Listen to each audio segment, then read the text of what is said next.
course, ang aming baby, Onesie Entertainment. Onesie Entertainment, mag-ingay! Let's go! Maraming salamat. Alam niyo, napaka-hindi nito. Preparation. Oo, hindi naman siya late kahapon. Siguro it took us really, siguro mental, help namin, and for yung physical namin, talaga nag-prepare kami ever since last year pa. And talagang lahat po ng kasama namin dito, very passionate para matupad or maisabuhay ko ano yung mga nakikita nyo at na-experience nyo ngayon.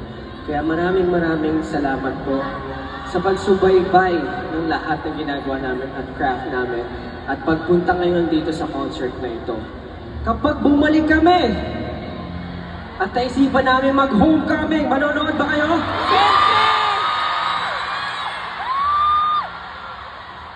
Ilang days kaya yung kailangan natin, no? Para sa Philippine Arena. Araneta na lang ulit! Gawin natin 5 days sa Philippine Arena.